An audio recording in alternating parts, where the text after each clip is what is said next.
الله وكفى وسلام على حبيبه المصطفى أما بعد فأعوذ بالله من الشيطان الرجيم بسم الله الرحمن الرحيم إن الله وملائكته يصلون على النبي يا أيها الذين آمنوا صلوا عليه وسلموا تسليما اللهم صل على سيدنا محمد معدن الجود والكرم وآله وأصحابه الكرام وابنه الكريم وبارك وسلم صلاة دائمة سرمدا أبدا بحمدہ تعالی و بکرم مصطفیٰ صلی اللہ تعالی علیہ وسلم۔ آج کی اس شب میں قرآن عظیم کے 16 پارے مکمل ہو چکے ہیں، جس میں سورہ مریم اور سورہ طٰہٰ کی تلاوت مکمل ہوئی ہے، اور سورہ کہف کا بقیہ حصہ جو کل باقی رہ گیا تھا۔ اللہ کریم بقیہ قرآن عظیم کو صحیح تجوید سے پڑھنے اور آپ سب کو صحیح سماعت کرنے کی توفیق عطا فرمائے۔ سورہ مریم یہ ایک ہی سورہ ایسی ہے جو کسی خاتون کے نام سے آئی ہے۔ پورے قرآن پاک میں حضرت مریم سلام اللہ علیہا رضی اللہ عنہا کا تذکرہ کثرت سے آیا ہے۔ دنیا کی سب سے پاکیزہ خواتین میں سے ان کا شمار ہے۔ حضرت بی بی مریم کی ولادت کا واقعہ میں تیسرے پارے کی تفسیر میں سورہ آل عمران میں عرض کیا تھا کہ ان کے ماں باپ نے منت کی تھی، ان کے حضرت بی بی مریم کی ماں حنا اور ان کے والد عمران، انہوں نے منت کی تھی کہ اگر بیٹا ہوگا تو بیت المقدس میں وقف کریں گے۔ پھر وہ بیٹی پیدا ہوئی، پھر بھی انہوں نے بیت المقدس میں وقف کیا، اور جب حضرت بی بی مریم کچھ جوان ہوئیں تو ایسا ہوا کہ اللہ کریم کے حکم سے جبرائیل امین علیہ السلام آئے اور آ کر کے ان سے کہا کہ میں تمہیں ایک بیٹا دینے کے لیے آیا ہوں۔ تو حضرت بی بی مریم گھبرائیں، کہا انی اعوذ بالرحمن منک ان کنت تقیا، اگر تو نیک آدمی ہے تو دور ہو جا، میں اللہ کی پناہ مانگتی ہوں تجھ سے، مجھے آج تک کوئی مرد نے چھوا تک نہیں ہے۔ تو پھر حضرت جبرائیل نے کہا انما انا رسول ربک لاہب لک غلاما زکیا، میں تو تیرے رب کا فرشتہ ہوں، تیرے رب کا قاصد ہوں، بھیجا ہوا ہوں، اور تجھے ایک بیٹا دینے کے لیے آیا ہوں۔ بی بی مریم نے پوچھا، قالت انا یکون لی غلام ولم یمسسنی بشر ولم اک بغیا، مجھے بیٹا کیسے ہو سکتا ہے، مجھے آج تک کسی مرد نے چھوا نہیں اور نہ ہی میں بدکار عورت ہوں، مجھے کیسے بیٹا ہوگا؟ قال کذالک، جبرائیل امین نے کہا ایسے ہی اللہ چاہتا ہے۔ ہوا علی ہین، قال ربک ہوا علی ہین وقد خلقتک من قبل ولم تک ہوا علی ہین ولنجعلہ آیۃ للناس، تیرا رب یہ فرما رہا ہے کہ یہ کام اس کے لیے بڑا آسان ہے، رب تعالیٰ کے لیے بڑا آسان ہے، اور تجھے بغیر کسی شوہر کے ٹچ کیے چھوئے ایک بیٹا دے گا اللہ تعالیٰ، تاکہ اس بیٹے کو اللہ اپنی نشانی بنا دے اور اپنی طرف سے اس کو رحمت بنائے، اور اللہ کا یہ فیصلہ ہے۔ یہ بات چیت ہو رہی کس کے درمیان؟ حضرت بی بی مریم اور حضرت جبرائیل علیہ السلام۔ جبرائیل علیہ السلام اللہ کے فرشتے ہیں، فرشتوں کے اندر یہ بات پہلے سے آپ کو یاد رہے، نہ وہ فرشتے مرد ہیں نہ عورت ہیں، نہ ان کے اندر انسانی فطرت کے تقاضے جو ہوتے ہیں، شہوتیں، وہ بالکل نہیں ہوتی۔ فرشتہ گناہ کرنا تو دور کی بات، گناہ کے متعلق سوچ بھی نہیں سکتا، اللہ نے وہ چیز ہی فرشتے کے اندر نہیں رکھی۔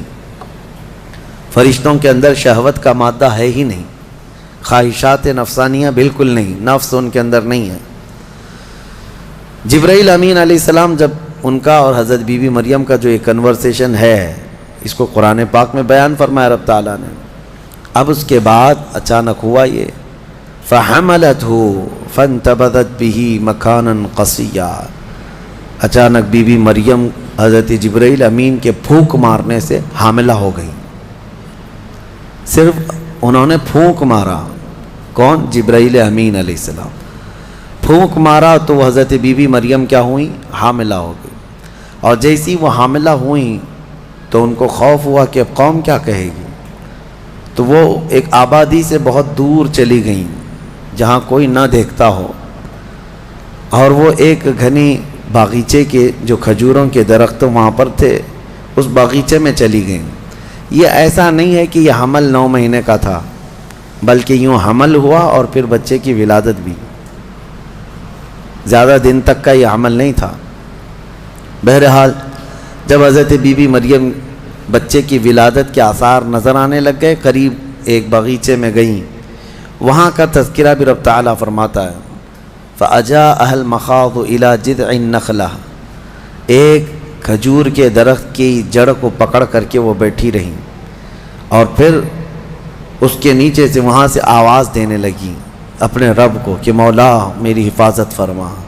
اور درد ایسا ہوتا ہے ولادت کے وقت کا، اس وقت کے الفاظ حضرت بی بی مریم کے قرآن فرما رہا ہے، وہ کہہ رہی تھی کنت نسیا منسیا، یہ درد سے پہلے میں مر گئی ہوتی، بھلا دی گئی ہوتی، کاش میں ان تمام چیزوں میں نہ ہوتی۔ عورت جو ہے اس درد کے وقت بہت ہی زیادہ فرسٹریٹ ہوتی ہے، بہت تکلیف دہ ہوتی ہے، تکلیف زدہ ہوتی ہے، اس قدر کہ موت کے وقت ہونے والی تکلیف سے تھوڑی سی کم تکلیف بچے کی ولادت کے وقت ہوتی ہے۔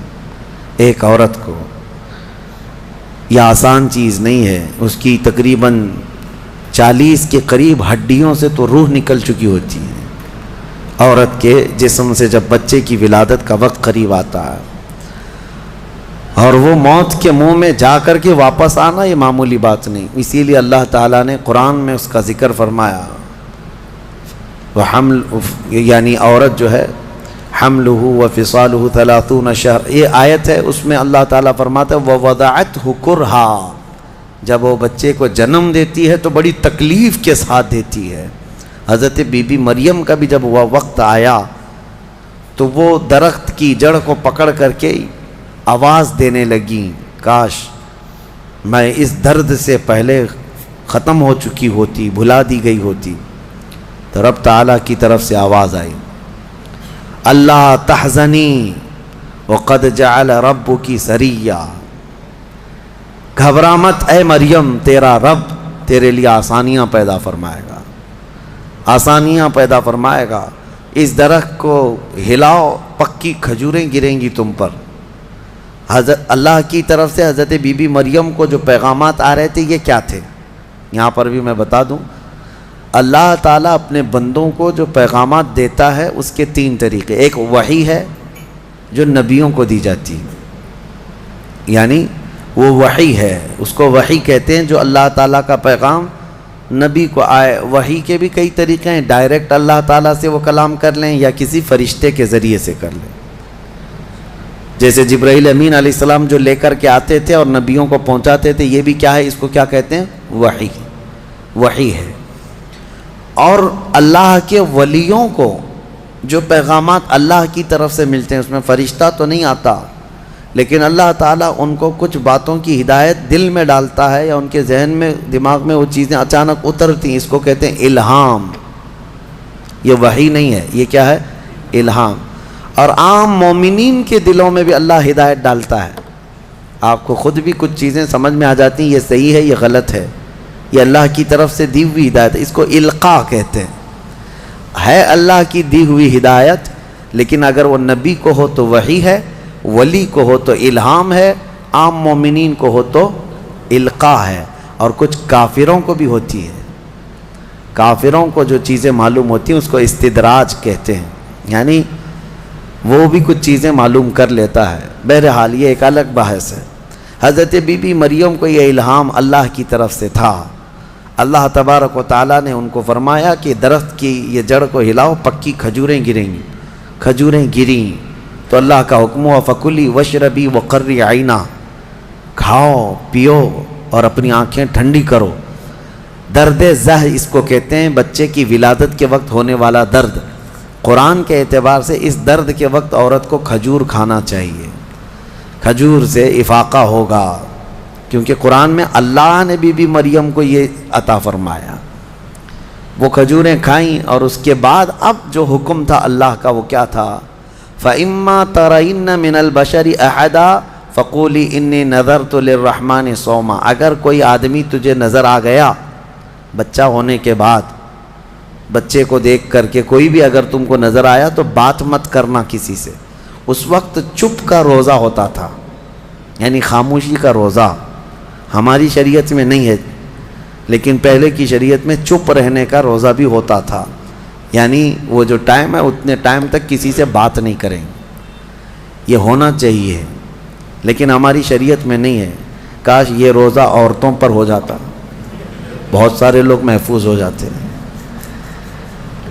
خیر، حضرت بی بی مریم کو کہا گیا کہ چپ کا روزہ رکھنا، اور کوئی بھی اگر بات کرے تو اشارہ کرنا اپنے بیٹے کی طرف کہ اس سے بات کرو، میں آج چپ کا روزہ ہوں، یعنی وہ اشارہ لوگ سمجھ جاتے تھے کہ روزہ ہے۔ تو حضرت بی بی مریم وہاں جب پہنچی تو درد ذہ کے بعد حضرت عیسیٰ علیہ السلام پیدا ہو گئے۔ وہ ایک پتھر پر جلوہ بار ہوئے، اور جیسے ہی پیدا ہوئے حضرت عیسیٰ علیہ السلام وہ پاک صاف تھے، کوئی دایا نہیں، کوئی نرس نہیں، کوئی نرسنگ ہوم نہیں، یہ اللہ تعالیٰ کی قدرت تھی۔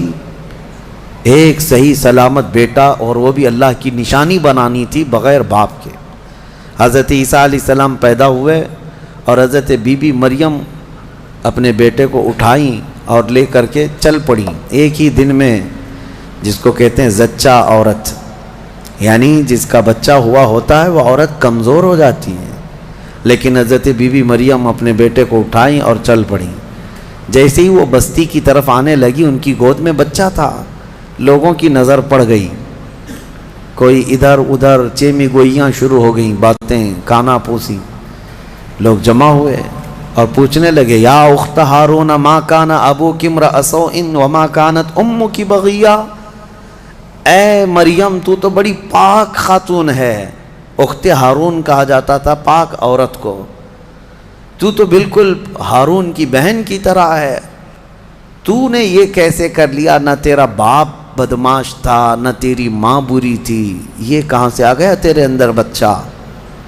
فاشارت الیہ، بی بی مریم نے اپنے بیٹے کی طرف اشارہ کیا، اس سے بات کرو، میں آج چپ کا روزہ ہوں۔ لوگوں نے کہا، قالوا کیف نکلم من کان فی المہد صبیا، ہم اس سے کیسے بات کریں جو گود میں بیٹھا ہوا ہے؟ گود کے بچے سے بات کریں گے؟ تو اشارہ اس طرف کر رہی ہے۔ تو لوگ ابھی یہ بات چیت کر ہی رہے تھے، گود میں سے ہی حضرت عیسیٰ علیہ السلام بول پڑے، قال انی عبد اللہ آتانی الکتاب وجعلنی نبیا وجعلنی مبارکا اینما کنت واوصانی بالصلاة والزکاة ما دمت حیا وبرا بوالدتی ولم یجعلنی جبارا شقیا والسلام علی یوم ولدت ویوم اموت ویوم ابعث حیا۔ یہاں تک کا کلمہ عیسیٰ علیہ السلام نے گود میں ہی کیا۔ کیا کہتے ہیں؟ اے لوگوں، میں اللہ کا بندہ ہوں، انی عبداللہ، میں اللہ کا بندہ ہوں، اور اس نے مجھے نبی بنا کر بھیجا ہے۔ حضرت عیسیٰ علیہ السلام کو گود میں ہی نبوت ملی ہے، گود میں نبوت ملی ہے، اس نے مجھے نبی بنا کر بھیجا ہے۔